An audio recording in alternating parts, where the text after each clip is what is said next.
شریعت اس جز کے کمی کے شریعت کے اعتبار سے کچھ جز کی کمی حق کے ختم ہونے کا، حق کی نفی کا ذریعہ نہیں بنے گی. لیکن سب کچھ بھی ہو لیکن حق نہیں ہے، یعنی طریقت نہیں ہے، تو جز کوئی معنی نہیں، اور جز کو نہیں مانا جائے گا. نماز ہے لیکن طریقت اگر نہیں ہے، نماز ہے، روزے ہے، زکوٰۃ ہے، حج ہے، علم ہے، اعمال ہے، سنت و شریعت ہے، سب کچھ ہے، لیکن طریقت اگر نہیں ہے تو شریعت کا حق نہیں ہے، جز کام نہیں آئے گا. اگر جز کام آنے کی گنجائش اگر ہوتی تو پھر وہ لمبے لمبے رکوع اور نمازوں کے پڑھنے والے، لمبے سجدوں کے کرنے والے منافقین کو مسجد نبوی سے نکالا نہیں جاتا، نہیں نکالا جاتا. وہاں کس بات کی کمی تھی؟ جز سارا موجود تھا جز کی صورت میں، لیکن کیا تھی کمی؟ جو طریقت کی صورت میں، اصل کی صورت میں جو چیز ہونی چاہیے. اور شریعت کی طریقت کیا ہے؟ طریقت کیا ہے؟ شریعت کی طریقت کیا ہے؟ جو شریعت کی روح ہے وہ طریقت ہے. اور طریقت کیا ہے؟ طریقت کے معاملات کے اندر میں اس بات کا دھوکہ نہیں کھا لینا کہ طریقت کیا ہے. مرید بن جانا، پیر بن جانا، خلیفہ بن جانا، ذکر کر لینا، تعلیمات سن لینا، تعلیمات سنا لینا، اور پھر ولی بنا دینا، ولیاں بنا دینا، ولی بن جانا. نہیں، شریعت کی حقیقت جو طریقت ہے وہ طریقت ولایت کی بھی روح، طریقت کی بھی روح آل علی اور اولاد علی کی عظمت، تعظیم اور محبت ہے. مولا علی کا نظام ہے جو طریقت ہے. اگر وہ طریقت ہے تو پھر شریعت زندہ ہے. اگر آل علی اور اولاد علی کا نظام اگر شریعت میں نہیں ہے تو وہ جز ہے بغیر روح کے، کل نہیں ہے. اور جہاں پر آل علی اور اولاد علی بھی ہو لیکن وہاں پر جز کا انکار کیا جائے تو وہ بھی ادھورا نظام ہے، لیکن اتنا نقصان دہ نہیں ہے جتنا نقصان دہ کہ جز تو ہو لیکن حقیقت سے دور ہو. تو شریعت کی روح اور شریعت کی حقیقت طریقت ہے، اور شریعت کی حقیقت طریقت کے امام، اور طریقت کی حقیقت بندت پاک کی عظمت اور آل علی اور اولاد علی کی نسبت اور محبت ہے، جس کو میرے آقا نے یہ ارشاد فرما دیا کہ میں دو چیزیں تمہارے درمیان میں چھوڑ کر جا رہا ہوں، ایک تو قرآن مجید اور دوسرا میری اہل بیت، میری عترت. اب جس شریعت کے نظام کے اندر میں طریقت نہ ہو، اچھا طریقت کیا ہے؟ یہ اولیاء کا نظام ہے، اولیاء کا نظام ہے. اس کو سمجھ رہا ہو تو یوں سمجھ لیجیے کہ جیسے گھی نکلتا کیسے دودھ سے. اگر کوئی انکار کر دے کہ نہیں دودھ میں گھی نہیں تو یہ بھی غلط ہے، اور کوئی انکار کر دے کہ نہیں گھی دودھ نہیں ہوتا یہ بھی غلط ہے. اس کے اسٹیجز سے کہ شریعت میں طریقت کا راستہ بتانے والے اہل طریقت جو اولیاء اکرام ہوتے ہیں، اولیاء طریقت کی یعنی شریعت کی روح تک پہنچانے والے ہوتے ہیں. اولیاء شریعت کی حقیقت یعنی طریقت تک پہنچانے والے ہوتے ہیں. اولیاء اپنے مرکز کے اعتبار سے اپنی ذات میں کوئی مقصد کو لیے ہوئے نہیں ہوتے، اس لیے حقیقت میں جو اولیاء کاملین ہوتے ہیں نا، وہ کامل اولیاء ہوتے ہی نہیں جن کو اپنے ہونے کا احساس ہو جائے، بلکہ وہ تو ہوتے ہیں حق کی منزل پر. جو اس منزل پر نہ پہنچے ادھر رہے تو ادھر کا ہے وہ ادھر کا نہیں ہے. طریقت کا نظام یہ صرف اعتماد اور اعتقاد کا نظام نہیں ہوتا. جو اعتماد اور اعتقاد پر ہے وہ کچا ہے، خطرے میں پڑ جائے گا. طریقت کی راہ پر عقیدت، اعتماد، بھروسہ یہ چیزیں کچی پہلیاں ہیں. یہاں تو عقیدہ بنانا پڑتا ہے، عقیدہ بنانا پڑتا ہے. اور عقیدے کے لیے اپنا مشاہدہ، اپنا علم، اپنا مزاج سب کچھ نیچے چھوڑنا پڑتا ہے. محسوس کرے گہرائیوں کو، گہرائیوں کو محسوس کرے، گہرائیوں کو محسوس کرے. گہری نظروں سے اگر دیکھے، قلب کی آنکھوں سے دیکھے. اس لیے کہ اہل بصیرت قرآن مجید میں اللہ تبارک و تعالیٰ فرمائے کہ وہ ہے کہ جو لائٹ لینے والے نہیں ہوتے بلکہ ہر چھوٹی چیز کو بھی گہری نظروں سے دیکھتے ہیں. ہم گہری نظروں سے دنیا کو تو دیکھتے ہیں، لیکن اب ان لائنوں کے اندر میں ہماری گہری نظر بہت موٹا چشمہ ہو جاتا ہے کہ اس کو لائٹ لے لو. اولیاء بھی اس لائن کے اندر میں طریقت میں اصل منزل نہیں ہوتے، بلکہ اولیاء ذریعہ بنتے ہیں پنجت الپاک تک، آل علی اور اولاد علی کی بارگاہوں تک پہنچانے کا. پیر بھی ذریعہ ہوتا ہے کہ اس کے دامن کو پکڑ کر اور اس کو سنبھال کر اس کے ذریعے سے اس سے وہ طلب اپنی ظاہر کر کے، اس سے اپنی طلب کو ظاہر کر کے. اگر مرید کی طلب پیر کو خوش کرنا ہے تو انہیں تو سمجھے گا بیٹا یہ میرے کو چکر دے رہا ہے. ولایت کا نظام بھی جو طریقت کا نظام ہے نا، معلوم ہے شریعت کی روح جو طریقت ہے اور طریقت کی حقیقت پنجت الفاق آل علی اور اولاد علی ہے. جو وہاں تک پہنچا وہ حقیقت میں طریقت تک پہنچا، اور یہ طریقت شریعت کی روح ہے. اس لیے اعلان نبوت کے بعد میں دو جہاں کے مالک میرے آقا دین کو مکمل فرمانے کے بعد مکمل جنگیں کی گئی، جہاد و سرایات ہوئے، غزوات ہوئے، مکے کو چھوڑا گیا، مدینے کی ہجرت ہوئی، فاتحانہ مکے میں داخل ہوئے. یہ سب کچھ ہونے کے بعد حج میں قبول کروا لیا، اسلام مکمل ہو گیا. وہ آیت شریفہ نازل ہو گئی، الیوم اکملت لکم دینکم واتممت علیکم نعمتی ورضیت لکم الاسلام دینا رضینا باللہ ربا وبالاسلام دینا. یہ سب کچھ ہونے کے بعد میں سب کچھ ہو گیا. مقصد اعلان نبوت اور مقصد دین کی تکمیل ہو چکی. اس کے بعد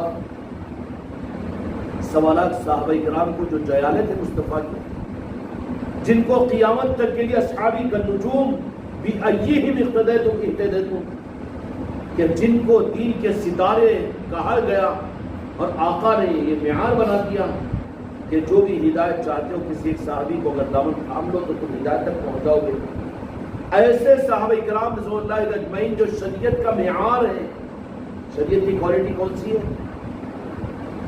بعد والے نہیں ہیں صحابہ کرام، لیکن اللہ اس کے رسول نے جو بنایا صحابہ کرام کو دین کا معیار، وہ صحابہ کرام کی ذات ہے. رضی اللہ عنہ و رضوا عنہ، صحابہ کی ذات اس سے مراد.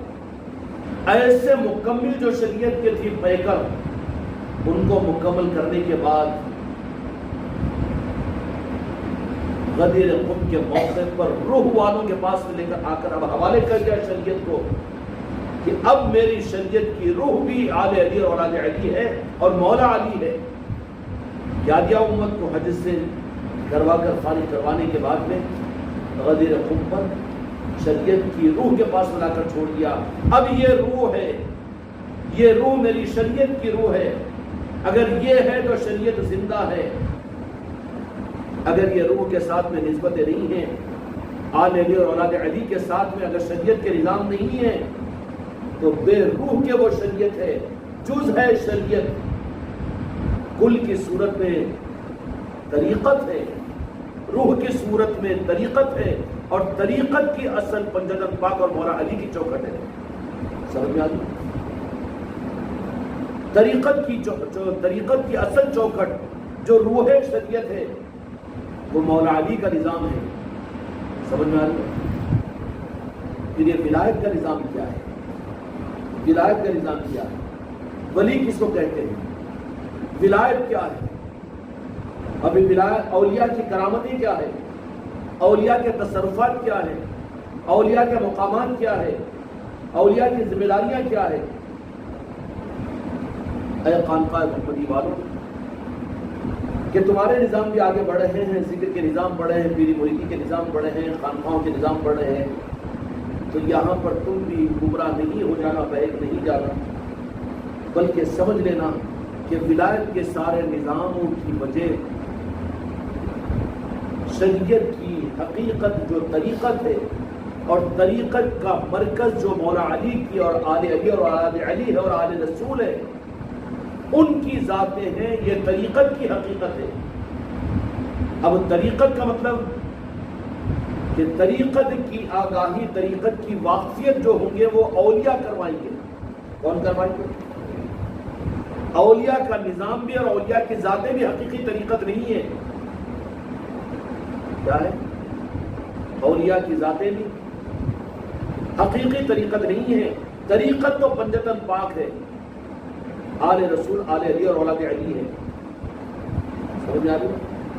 اگر ہم اور آپ عقیدت اولیاء کے اندر میں تو پکے ہو گئے، لیکن اس سے آگے اگر آل رسول تک، پنجتن پاک تک، آل علی اور اولاد علی تک اگر تمہارا ہمارا چاہنے کا اور ہماری منزل کا رخ اگر ادھر نہیں ہے، تو اولیاء تک کا بھی اگر رخ ہو تو اصل منزل سے بھی دور ہے۔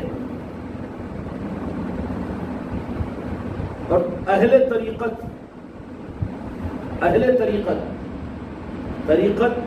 آل رسول، آل علی اور اولاد علی ہے، پنجتن پاک ہے۔ اہل طریقت ان کے گھر کی جاگیر ہے۔ کس کی؟ شریعت میرے مصطفیٰ سے ملی ہے، لیکن اس شریعت کو اس کی روح کے دینے کے لیے دو جہان کے مالک نے خود مولا علی کے حوالے فرما دیا کہ میری شریعت ہے لیکن سنبھالنے والے علی ہیں۔ من کنت مولا فہذا علی مولا کر دیا۔ کیا ہوا؟ وہ اعتبار ادب اور عصمت کی شریعت ہے، دو جہان کے مالک کی، لیکن میرے مالک نے اس شریعت کی حفاظت کے لیے جس نظام کے حوالے کیا ہے وہ طریقت ہے، اور طریقت کے مالک مولا علی کی ذات ہے۔ طریقت کے مالک مولا علی کی ذات ہے، پنجتن پاک ہے، آل رسول ہے۔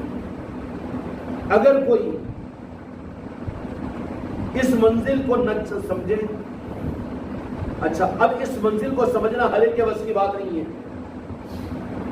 دو جہاں کے مالک اپنی امت کی حفاظت کے لیے بہت تکمیل کے بعد، امت کو سارے دین کو دینے کے بعد، حج کی تکمیل کے بعد، سب سے آخری منزل کے اوپر شریعت کی روح کے نظام کو مولا علی کی چوکھٹ تک پہنچا دیا، اور وہاں پر اعلان کیا کہ میں اپنی شریعت کو اب مولا کے حوالے کر رہا ہوں، اپنی امت کو مولا کے حوالے کر رہا ہوں، مولا علی کے حوالے کر رہا ہوں۔ تو کیا مطلب ہوا کہ اب شریعت کی روح بھی مولا علی کی ذات ہے، دین حق کی پہچان بھی مولا علی کی ذات ہے، آل رسول کی ذات ہے۔ جس دین کے نظام میں آل علی اور پنجتن پاک اور اولاد علی نہ ہو تو وہ دین کا نام تو لے، دین کا روپ تو ڈھالے، چاہے وہ دین کے بڑے مدارس ہوں، کہ بڑے مقرر ہوں، کہ بڑی خانقاہیں ہوں اور بڑے مسجدیں ہوں، لیکن جز ہو سکتے ہیں شریعت کے، مکمل شریعت کا حق وہاں پر اور روح نہیں ہو سکتی، اس لیے کہ شریعت کی روح اصل جو ہے، اور یہ حق اللہ اور اس کے محبوب میرے آقا دو جہاں کے مالک محمد رسول اللہ صلی اللہ علیہ وسلم نے امت کو اپنے حیات ظاہرہ کے اندر میں عطا فرمایا کہ مکمل شریعت کو کر کے اب اس شریعت کی حفاظت کے لیے لے جا کر مولا علی کی چوکھٹ پر رکھ دیا اور کہا کہ جن جن کا مولا میں ہوں ان کا مولا مولا علی ہے۔ سمجھ میں آتی ہے؟ اب ولایت کیا ہے؟ اب مولا علی کی اس طریقت کی چوکھٹ تک پہنچنے کے راستے اولیاء ہیں، سلاسل ہیں، سلسلے ہیں۔ سمجھ آ رہی ہے؟ تمہاری ہماری رسائی ہو جائے خواجہ خواجگان کی بارگاہ میں، بہت اچھی بات ہے، بے شک بہت اعلیٰ نعمت ہے یہ، لیکن ہندوستان اہل ہند اور اہل برصغیر ہے، ان کے لیے تو اس چوکھٹ سے بڑا راستہ پنجتن پاک آل علی اور اولاد علی کوئی دوسرا ہو نہیں سکتا۔ غوث الاعظم ہے، ان کے سارے نظاموں کا مقصد ہی پنجتن پاک تک پہنچانا ہے۔ سمجھنا؟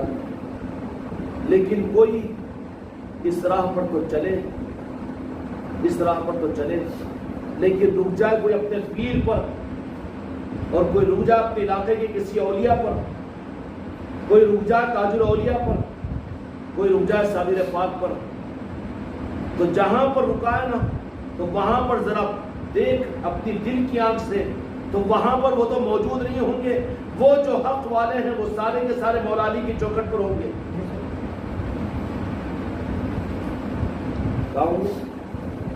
ہر ایک اولیاء کی پہچان یہ ہے کہ وہ اپنے اوپر والوں کی پہچان کروائے، حتیٰ کہ سلطان الہند کی چوکھٹ پر پہنچ جاؤ تو وہاں پر بھی سلطان الہند یہی فرمائیں گے کہ میں تو ہوں خواجہ عثمان ہروری کے پاس، میں تو ہوں مولا کے پاس میں تو ہوں مولا حسنین کے پاس میں۔ سمجھ میں آتی یہ سلسلہ ہے، وَابْتَغُوا إِلَيْهِ الْوَسِيلَةَ، اشارے میں اللہ تعالیٰ نے فرما دیا کہ وسیلے کے ساتھ میں رب ملتا ہے، اور یہی اترتے اترتے سیڑھی پیر کی ذات پر آتی ہے۔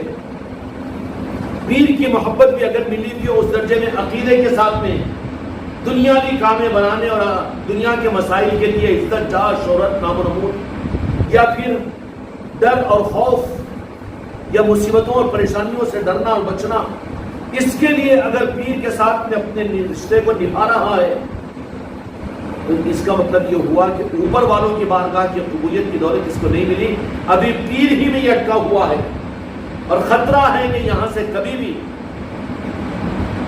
گمراہ ہو سکتا ہے۔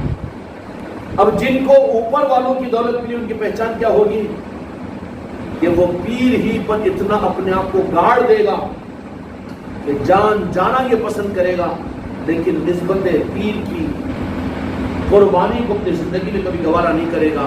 تو یہ دولت جو ہوتی ہے نا، پیر کے لفافے میں غریب نواز عطا کرتے ہیں، پیر کے لفافے میں اولیاء عطا کرتے ہیں، اس کو وہاں پر لا کر روک دیتے ہیں۔ سمجھ میں آئی نا بات؟ اپنا ایڈریس سرب کو دیں گے کیا وہ؟ ایک تو ظاہری طور کے اوپر اجمیر شریف کی سرزمین پر رکھ دیا ہے اپنے آستانے کو، جیسے مرغی کا ایک نگینہ ہے، جیسے آسمانوں کی جنت زمین اجمیر پر اتر کر آئی ہے، نہیں، مگر مطلب کیا ہے؟ اب رہتے کہاں ہیں وہ؟ جا کے ڈھونڈتا رہے، جا کے ڈھونڈتا رہے، بس کی بات، دکھیں گے ملیں گے۔ پھر کیا کرنا پڑے گا؟ پھر ایڈریس والوں سے معلوم کرنا پڑے گا، ان کو بتائیں گے نا ایڈریس، یہ تو نہیں ہے کہ اسکرین کے اوپر ڈال دیں گے کہ ایڈریس سے آ کے ملو، ایڈریس ملے گا، ان کو ایڈریس کی ضرورت نہیں، ان کا ایڈریس تو ان کو بتائیں گے جو ان کے ہیں، وہ جانتے ہیں کہ وہ کہاں ہیں، اور حقیقت میں حق والا وہ ہوتا ہی نہیں، جہاں پر ان کا نام ہو یا ان کا نظام ہو، ان کا تو ہوتا ہے ضرور لیکن وہاں پر وہ نہیں رہتے۔ جو رہتا ہے کہ میں خلیفہ ہوں، میں پیر ہوں، حقیقت میں وہ رہتا نہیں ہے۔ جو یہ سمجھ لے کہ میں مرید ہوں، ماشاءاللہ میں خلیفہ ہوں، تو حقیقت میں وہ ہے بھی نہیں۔ جہاں وہ رہتے ہیں حق یہ ہے کہ وہ وہاں نہیں رہتے بلکہ اپنے اوپر کی چوکھٹ پر رہتے ہیں۔ اب اوپر والوں کی نوازش کا مطلب یہ ہوگا کہ پھر وہ اپنی بارگاہ سے اگر اس کو نوازیں گے تو وہ ان کے بعد کی سیڑھی کے اوپر اٹکا ہوا رہے گا، اور کیسا اٹکا ہوا رہے گا؟ کیسا اٹکا ہوا رہے گا؟ جب ذاتی طور پر میرے آقا جی غریب نواز کے ساتھ کی عظمتیں کیونکہ بیانوں میں سنا ہوگا، پھر بیانوں میں یوٹیوبوں میں دیکھا ہوگا، کرامتوں کو پڑھا ہوگا، سنایا ہوگا، کلام اور منقبتوں میں سنا ہوگا غریب نواز کی، اس واسطے سننے کے واسطے، بولنے کے واسطے، سنا لینے کے واسطے غریب نواز غریب نواز غریب نواز تو ہے نہیں، یہ خود غرضی کے ساتھ میں ہے۔ اور پھر آگے سے آگے راستہ بتانے والوں نے بھی کیا بتایا کہ جاؤ اپنے کام بنانے کے لیے غریب نواز کی چوکھٹ پر چلے جاؤ اور منتیں مرادیں کر لو، اور ان کا کام بن گیا، ان کا کام بن گیا۔ اب تو نے تو ہمارے آقاؤں کو بھی اپنے کاموں کے لیے استعمال کرنے کے راستے پر پڑا ہوا ہے۔ اگر حقیقت میں ان کی طرف میں جا تو وہ تو یہی کہیں گے کہ ہم اپنا ایڈریس تجھے کیوں بتائیں گے، بلکہ اس کے لیے تو طریقہ استعمال کرنا پڑے گا، اور ان کی مرضی سے وہ ایڈریس طے ہوگا نا جی۔ اب ان کا قانون یہ ہے کہ ہم جن کو بنایا ہے تو ان کے بنو، اور اس کے لیے کیا کرنا چاہیے؟ تو دل کی صداقت کے ساتھ ان کی چوکھٹوں کا مراقبہ کر کے اپنے معاملے کو وہاں سے جوڑنا پڑے گا۔ چلتا ہے اپنے پیر سے لے کر یہ پنجتن پاک تک، لیکن ان کی عطا جو چلتی ہے وہ باواز سے اپنے بال والوں سے ہوتے ہوتے ہوتے ہوتے نیچے والوں تک آتی ہے، اس سے اس کو ملتی ہے. یہ ایک چین ہے. اس کے اعتماد کرنے اور چلنے کے لیے تو اس کے پیر کی ذات ہے. یہاں سے آگے بڑھتا جائے گا، جیسی تعلیمات ہے اس اعتبار سے چلتا چلا جائے گا، تو اس کے لیے ایک ایک سیڑھی قدم آسان ہوتی چلی جائے گی، آسان ہوتی چلی جائے گی. اور جب قبولیت اس مقام پر پہنچ جائے گا تو پھر وہاں سے جو قبولیت چلے گی نا، کیا کریں گے؟ دو جہاں کے مالک میں آقا محمد رسول اللہ صلی اللہ علیہ وسلم اپنی خوشنودی کے سند اور دولت عطا کرنے کے لیے مولا علی کے لفافے میں دیں گے. اس لیے کہ حیات ظاہرہ میں میرے آقا نے پوری امت کو لا کر مولا علی کے پاس پہنچا دیا. کیا ملے گا؟ جو یہ کہیں کہ ہم تو عاشقین رسول ہیں، نعت پڑھنے والے، درود پڑھنے والے، صلاۃ و سلام پڑھنے والے ہیں، لیکن دیکھ لو کہ پنجتن پاک آل علی اور اولاد علی کی عظمتیں اور ان کی تعظیم اور ان کی نسبتوں پر مر مٹنا اور حسنین کریمین کی تذکرے، پنجتن پاک سید کائنات حضرت سیدہ فاطمہ الزہرا سلام اللہ علیہ کی عظمت و تقدس سمجھ میں آ گئی. تو مولا علی کے لفافے میں اپنے عشق کی دولت مولا علی کے لفافے میں عطا کریں گے. وہ علی والا ہوگا، علی علی کہے گا، حسن و حسین کہنے والا ہوگا، پنجتن پاک والا ہوگا. دعویٰ عشق رسول کا ہے لیکن پنجتن پاک سے اگر بہر ہے اس کو تو سمجھ لینا کہ نہیں، لفافہ کچھ اور ہے، مضمون کچھ اور ہے. پنجتن پاک اب اس کو نوازنے کے لیے اپنی محبت اور اپنی دولت اور اپنی نعمت کی جو دولت کس لفافے میں دیں گے؟ جو ثابت ہوگی کہ پنجتن پاک کی، مولا علی کی اور مولا حضرت حسین کی دولت ہے، وہ غوث و خواجہ کی عصمت و تعظیم کی لفافے میں دیں گے، وہ اپنی لفافے میں نہیں دیں گے. تو اس لیے جو پنجتن پاک اور علی علی کہنے والے اور یا حسین کہنے والے بھی ہیں، ان کو صحیح دولت اگر پنجتن پاک کے ملی ہوئی ہے تو یا غوث العظم یا غریب نواز کہنے والے ہوں گے. وہ اگر ان کو تو ماننے والے ہیں لیکن غوث و خواجہ ان کی زبانوں پر نہیں ہے تو ہے ان کے چاہنے والے، اس کا بدلہ ان کو مل جائے گا، ہم اس کا انکار نہیں کریں گے. لیکن ان کی چوکھٹوں سے دولت ملی بھی نہیں ہے ان کو، اس لیے کہ ان کی چوکھٹ سے دولت ملے گی تو اوپر کا جو کور ہوگا وہ غوث و خواجہ کا ہوگا. ان کی محبت اور ان کی عظمتیں اس لفافے کے اندر میں ڈال کر دیں گے. وہ سمجھیں؟ اب رہا یہاں تک تو بات سمجھ میں آ گئی. اب اس کے بعد میں غوث و خواجہ خوش ہو گئے، راضی ہو گئے، کام بنتا چلا گیا. اب اپنی بھی رضا، چونکہ اللہ کو اپنی رضا کا پروانہ دینا مقصود نہیں ہوتا. اللہ جب کسی بندے کو رضا کا پروانہ دیتا ہے نا تو یہاں سے وہاں تک کہ بخاری شریف کی حدیث کے جبرائیل میں فلاں بندے سے خوش ہوں، تم عرش الہی کے فرشتوں کو اعلان کرو کہ اس سے راضی ہو، آسمانی دنیا کے فرشتوں میں اعلان کرو کہ وہ میرا دوست ہے، میں اس سے راضی ہوں. ایسا بھیجتا ہے اللہ میاں. خود غرض نہیں ہے، اللہ کو کوئی غرض نہیں ہے کہ خالی میں راضی ہوگا تو تیرا کام بن جاتا. اب یہ ہے خالی اللہ کو راضی کرو، سب کو چھوڑو، تو اللہ کو راضی کرنے والا کہاں ہے؟ اللہ کی رضا کا پروانے کا دلیل یہ ہوگی کہ اللہ والوں کے ساروں کی راضی رہنے کا فکر بھی کرنے والا ہوگا وہ. اب غوث و خواجہ اگر اپنی رضا کی دولت نہیں، ہمارا معاملہ غوث و خواجہ سے ہو چکا ہے تو اس کی دولت کس لفافے میں دیں گے؟ ان کا جو نمائندہ، ان کا جو رازدار ہے، یہ دولت مرید کو راز چوکھٹ غریب نواز سے، غوث الاعظم کی بارگاہ سے ملتی ہے کہ وہ پھر اپنے پیر کا پیر پرست رہے گا. پھر اس کی زبان سے نکلے گا کہ میرا پیر میرا غوث، میرا پیر میرا غریب نواز. اب یہ انہیں تو خود اپنے وجود میں موجود نہیں ہے یہ پیر. اس کو وہ بول لو کہ کچھ اور بول لو، اسے تو اس کو کوئی فرق نہیں پڑتا، لیکن سننے والے کو تو کھٹے ڈکارے آ سکتی ہے. یہ اگر دولت غوث و خواجہ کی طرف سے ملی تو کس کے لفافے میں دیں گے وہ؟ اب غوث و خواجہ کا تو اس کو کیا معلوم غوث و خواجہ کا لفافہ کیا ہے؟ غوث و خواجہ کا لفافہ تو ان کی طرف سے جو ہوگا پیر کامل کی طرح صورت میں زمانے کے اندر وہ دیتے رہیں گے لفافے. یہ اس بات کی علامت ہوگی کہ وہ ان کی طرف سے تیار کیا ہوا ہے، ان کی دولت ان کو ملی ہوئی ہے۔ غوث و خواجہ اس کو اپنے پیر کی چوکھٹ پر ایسا جماتے ہیں، وہ ہیں جن کو ان کی دولت ملی کہ وہ غوث و خواجہ جس کو دولت عطا کریں گے نا، اس کی پہچان کیوں ہوگی کہ اس کو پیر پرست بنا دیں گے، پیر کے نظام کی پرستی میں ڈال دیں گے۔ کیا کریں گے؟ پھر وہ یہ کہے گا کہ جہاں پیر بٹھا دے وہیں پر عمر گزار دوں۔ یہ راہ طریقت جو اوپر کے بزرگوں کی طرف سے کسی کو دولت ملتی ہے نا، ان کی پہچان بتا رہا ہوں میں۔ تو مرید کا پیر پرست ہونا لالچ کے لیے نہیں، خواہشات کے لیے نہیں، تفاخر کے لیے نہیں، بلکہ اس کا پیر پرست ہونا اگر بزرگوں کی طرف سے اس کو نوازا گیا ہے تو وہ اپنے وجود کے اعتبار سے اپنے ہر رخ کے اوپر صرف پیر پرست نظر آئے گا۔ پھر وہ پیر اس کے اوپر نظر کرم کرے گا کہ نہیں، بن گیا ہے میرے اوپر، میرا بندہ بن گیا ہے، یا تاج الاولیاء یہ میرا بندہ بن گیا ہے، نصرت کا بندہ بن گیا ہے، یا غریب نواز یہ نصرت کا بندہ بن گیا ہے، بول دیتا ہے وہ۔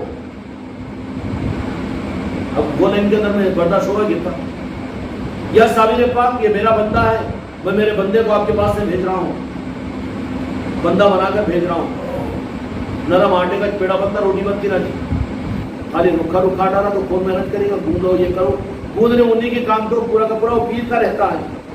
اب یہ بنانے تو روٹی بنتی کیا ہو، اب وہ خالی آٹے کو گرگرے آٹے کو توے پہ ڈالو تو جل کے روٹی بنتی کی، جل جاتا وہ آٹا۔